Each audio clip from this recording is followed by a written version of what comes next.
What's up, vinyl lovers, and welcome back to Old School Metal Vinyl year 2025. I hope your new year, well, we are at that Happy New Year, guys. I hope your new year started with a massive haul of brand new or second-hand vinyl, you decide. As for myself, my 2025 is gonna start with some nice dash of positivity because I'm about to mercilessly bash one of the worst, cheapest, and absolutely abysmal metal labels around, in my humble opinion.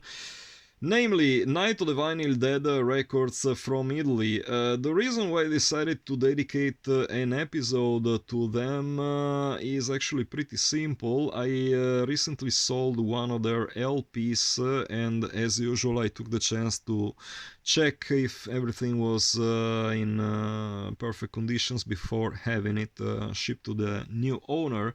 But also, if you're following me around on my Instagram channel, you might have noticed that my reviews of their releases are more often than not pretty terrible and harsh, and a lot of you, at least some of you guys have been asking me what is my beef with this label, and I'm gonna explain you in this episode what is my problem with Night of the Vinyl Dead and why I dislike their releases so much.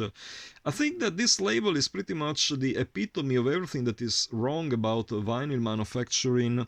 They came out, they were established, I believe, some 15 to 20 years ago. That's how long they've been on the market. Pretty consistent in their vinyl atrocities. They have, like, I think, a catalog of easily 400, if not 500 releases under their belt, which, in all honesty, commands some respect because at least they are dedicated to what they're doing. But the problem is that what they're doing is releasing massive amounts of rubbish. And I'm gonna start off with Suffocation Despise the Sun, which incidentally is the album I sold. Now, my problem with this label is not just on the way they're handling the manufacturing of their LPs, but also their antics, their lame pricing and distribution policies. All of that will be explored in this video, but starting off with Suffocation. Now, the point with this label is actually pretty simple. They wanted to give first pressing vinyl to all those releases which didn't have vinyl. We're talking about 20-25 years ago. A lot of labels just put out their releases as a CD only because that was the format which used to be popular, which sold the most at the time. And Despise the Sun, which was probably, in my book, it's the last really classic Suffocation release, was one of them. Relapse Records sadly only put out a mini CD pressing of this great album, and at some point, the Night of the Vinyl Dead acquired the rights to release a vinyl edition. Fine by me, absolutely perfect, because I'm a huge vinyl fan myself, and I couldn't really wait for someone to release this album on vinyl.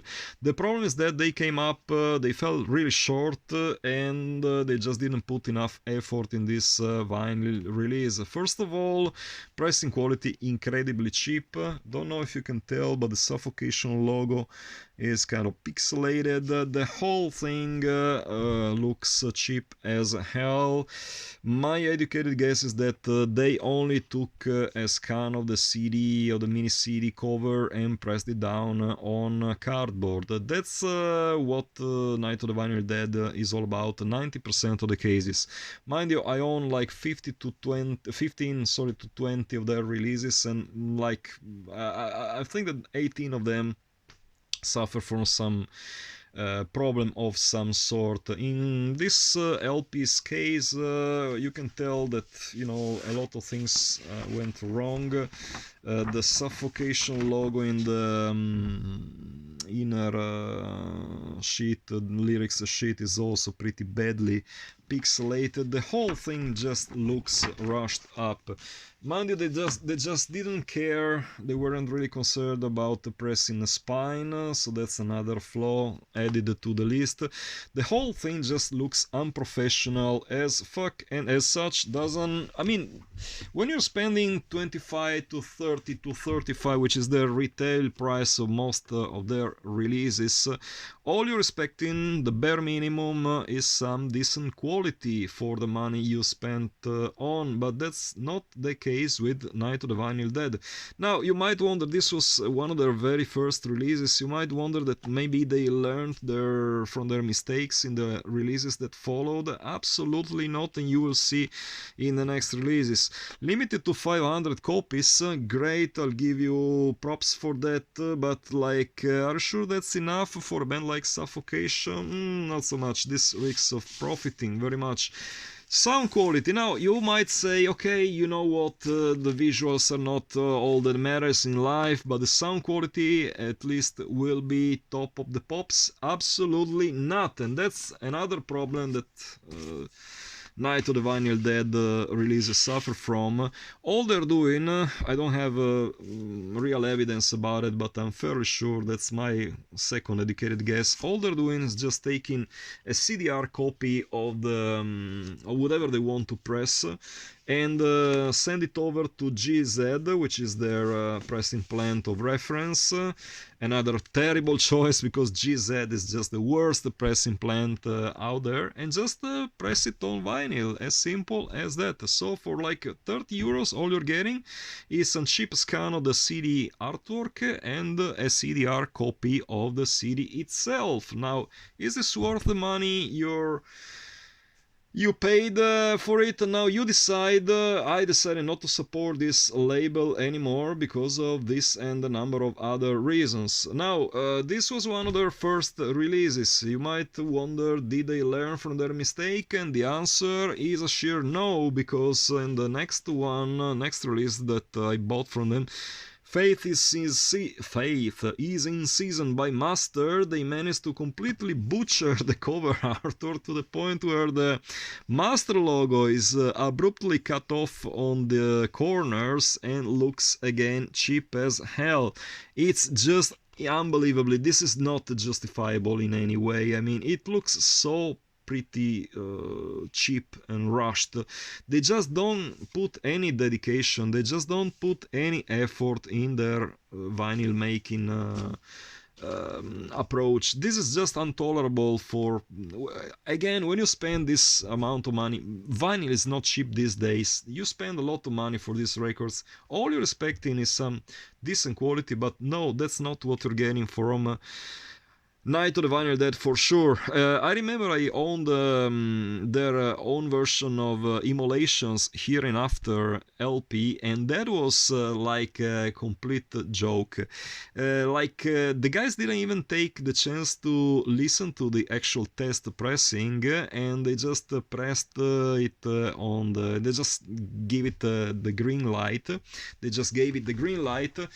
And they didn't notice, they failed to notice that unfortunately the last song on side B was having some problems. It was badly scratched to the point where you couldn't listen to it, and as a result, all the copies that you can find on the market, of their own version at least, are barely unplayable. At least you can play the last song, which is absolutely ridiculous. I remember they also butchered the self-titled album by Asphyx by removing the last track, because, it would have been... they decided to release it, since they always try, to make the extra buck. And the problem with that album is that it's pretty lengthy. I think it's like 1 hour playing time, and they didn't want to release a double LP. They decided to come up with a 1 LP only release of that album, and they just cut off the last track, which is incidentally is the best track of the album. That's how Night of the Vinyl Dead works. Now you decide by yourself if that's acceptable or not. To me, that's just unacceptable, and that's the reason why I decided not to support this label. This label will always get uh, terrible reviews on my channel, at least when they deserve so, because there are some releases which are actually at least decent, but nothing of what they put out is good in my opinion, in terms of presentation at least.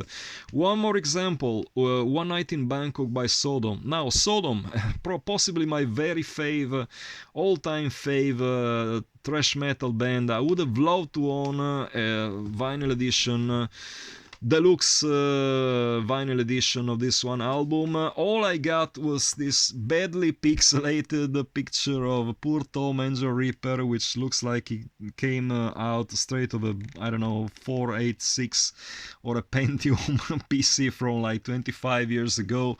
Now, if you're running a metal label, if you're running a business, in my opinion, you have to do it the professional way. If you can't, come up with, the visuals yourself, hire a professional. I mean, I understand it's expensive, but for bloody sake, it's a business you're running. You can't just, give your customers such poor products. Now, in all fairness, this might, besides the, pixelated artwork problem, this could be slightly passable, I would say. 500 copies. One more thing that I don't like about this band, labels policy is the low limitation on the releases. This is, there are way more than 500 Sodom fans around willing to own this record on vinyl. Why limiting it to only 500 copies? Because you want to play a cultish label? Yeah, I mean, feel free what to do, really. It's just so pathetic. Words escape me. And the same goes for what is possibly, perhaps the best release up to date, at least in my opinion. Motorhead 25 Alive Bone Shaker. This was actually pretty well put together. I don't know, maybe they really hired a professional for the layout, because this is pretty much flawless. It even includes a nice poster. But once again, why only 777 copies? Like, are you telling me Motorhead has only 777 fans willing to own a copy of this record? Mind you, the retail price of this one was like 60 or 70 euros, if memory serves me well, which is quite a lot of money. And this should have been pressed in a much bigger edition. Now, I understand you're not Nuclear Blast, you're not Century Media, but for God's sake, you're releasing a Motorhead album. What do you expect, really? I mean, the number of examples I can come up with concerning this absolute joke of a label is virtually endless. Cancer is one more example. Spirit in Flames, again, totally terrible artwork, badly pixelated, sound quality just ridiculously. They just don't know that there is this thing called, proper vinyl mastering. You gotta come up with a master specifically made for your vinyl releases if you want to do it the professional way. This way, just about anyone can release vinyl, even my 15-year-old cousin can come up with something like this. This is just unacceptable in my opinion. And the last thing I want to point out in terms of just how lame this label is in their way of approaching customers is this Creator Terror Prevails live album. Now, this album has been released as a separate single LPs edition. Why? Yeah, good question. Why? Because it could have been just easier and of course less profitable to have it released as a double LP. But no, Night of the Vinyl Dead decided to release it as a single standalone 2 LP version, which means they can charge you double the amount of money they would charge you for a double LP. Which sucks once again, and which is another evidence of the fact that these guys, no matter how much dedicated they might be, to me they sound like smart businessmen more than just metalheads. I mean, I have no problem with making an extra buck if your releases are professional and everything, but the way they are manufacturing their own vinyl is just borderline atrocious. This is just unexcusable, and in my opinion, this is just a label that doesn't deserve any respect nor support, and they're certainly not gonna get my money. Uh, at least not from my pockets anymore. That's 100% positive. So I hope that answers the questions that some of you guys asked me concerning my problem with this specific label. Again, nothing personal with the guys. I'm sure they are metal fanatics just like me and whoever else follows this channel, but yep, their approach just doesn't, I don't like it. I'm not gonna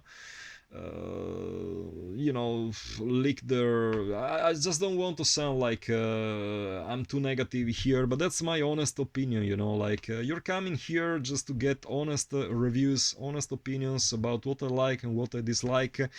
If you feel like I'm a troll for just calling out people on this kind of aspects, then just be so be it. I just couldn't care less. But bear in mind, if you're coming up with comments, name calling, stuff like that, disrespectful comments, name calling, and stuff like that on my channel, you will get banned.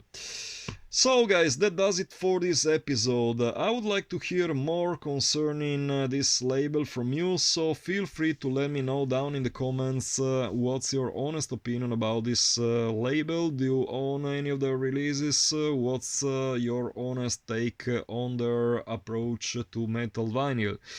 I will come up with yet another episode, hopefully tomorrow or maybe even earlier, because I sold another bunch of rarities and they are about to be put in the post. And as usual, another tribute, one of my classic tribute videos will be filmed before having the parcel shipped.